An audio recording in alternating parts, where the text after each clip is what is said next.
There are winners and losers in every NBA playoffs, and sometimes when you lose, you can say that a team or a certain player played great, but that the opponent was just better. But then there are those instances where a team loses and it's really easy to point a finger at one person who played well below their standards and were the leading cause for the team going fishing and the infamous 1-2-3 Cancun. Here are 5 players with the worst performances in the 2020 NBA playoffs. Number 5. Pascal Siakam. The Toronto Raptors have surprised everybody post-Kawhi and have been almost as good without him. Nick Nurse has polished the Raptors into a well-oiled defensive machine, and their second-best league defense masks a lot of their offensive struggles in the half-court, considering they scored a ton of points in transition. However, many of their wins also came from the fact that Pascal Siakam turned into an all-star just 7 years after he started playing organized basketball. The Cameroonian forward became their number 1 option, their closer in the clutch, and the only player who can consistently find a mismatch and score one-on-one. The most improved player in 2019 improved again in 2020 and led the Raptors with 23 points, 7.3 rebounds, and 3.5 assists in the regular season, with respectable 36% shooting from deep. However, he couldn't sustain this production in the playoffs and was maybe the key reason why the Raptors didn't advance in the conference finals or even the finals. He was disappointing when the defenses were set and when the game slowed down, especially in the series against Boston, where Jaylen Brown defended him brilliantly and basically took him out of the series. Coach Nurse tried everything to put him in different situations and areas where he could be successful, but nothing worked. In 11 playoff games, Siakam shot below 40% from the field and an abysmal 19% from 3. We know that he's a young player in his first playoffs as a first option on the team, but still, his performance left a sour taste, and Siakam knows it too. Number 4. Danny Green. You can rarely say that the NBA championship team had one of the worst performers in the playoffs as a key part of their rotation, but 2020 has been very weird, and we can add Danny Green's awful championship playoff at the top of the pile. Danny got the big $15 million a year contract from Bob Pelinka in the offseason, which seemed like a big win after the biggest fish decided to swim at the other side of the city pool. Green played a pivotal role in the Raptors' first championship. He played ferocious on-ball defense, and with 45% from 3 in the 2018-19 regular season, Danny was arguably the best 3-and-D player in the entire league. He was supposed to thrive in LA next to Anthony Davis and especially LeBron James. Being LeBron's teammate is a wet dream for shooters who usually feast off King's surgical passing with a ton of open looks. The Lakers did get the defense from Green, who helped them be the 3rd best defensive team in the regular season and one of the best in the playoffs. On offense, however, and there's no other way to say it, Green was straight up awful. His shot should have been on a milk carton because it completely disappeared, and Green shot just 34% from the field. But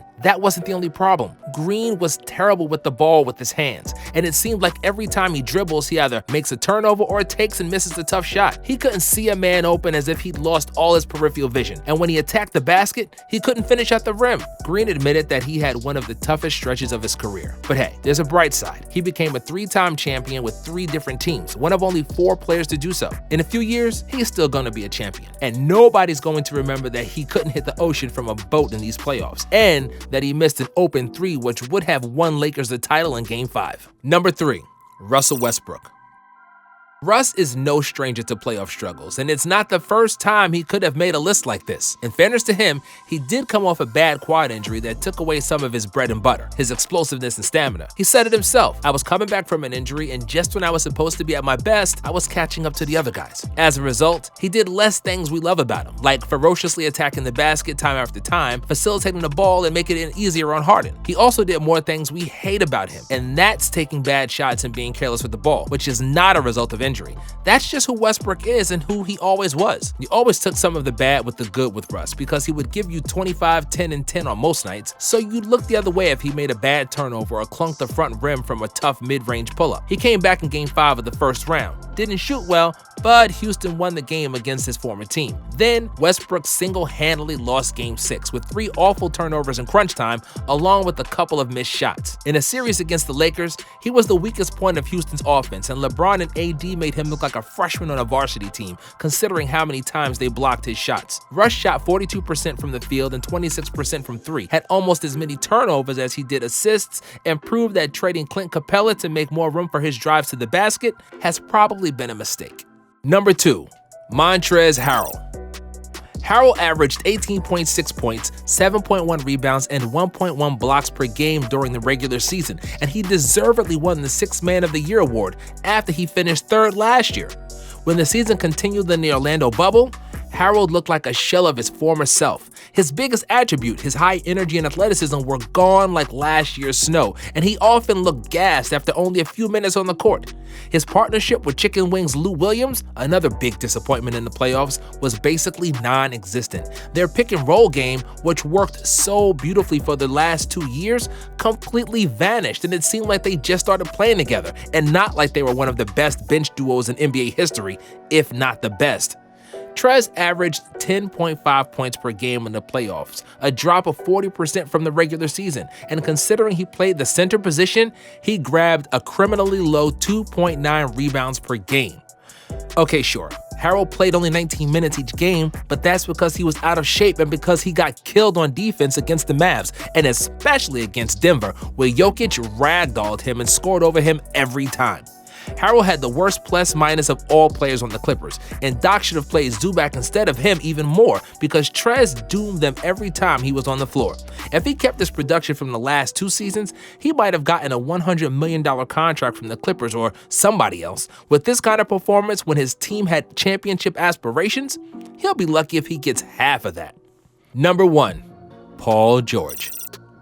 There are multiple downsides of naming yourself Playoff P. First of all, a man shouldn't give himself a nickname unless you're Shaq and you are in the business of making up nicknames. Second of all, it's not a very good nickname. Third, and this one is the clincher, it's really bad to call yourself that when you've had multiple bad playoffs, which of course can and will lead to some funny memes on the internet. The Clippers were feeling themselves this whole season, namely Paul George and Patrick Beverley, and it seems like their whole team felt that the championship is a given and that they can be on cruise control and win a chip based on talent. Their theory crashed and burned, and Paul George, who was supposed to be one of the premier shooters in the league, couldn't make a bucket if his life depended on it.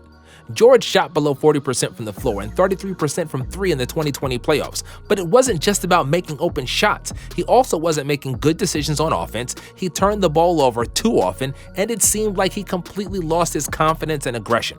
And who was once a great defensive player simply wasn't no more, as PG-13's motor would just shut off at times and take plays off.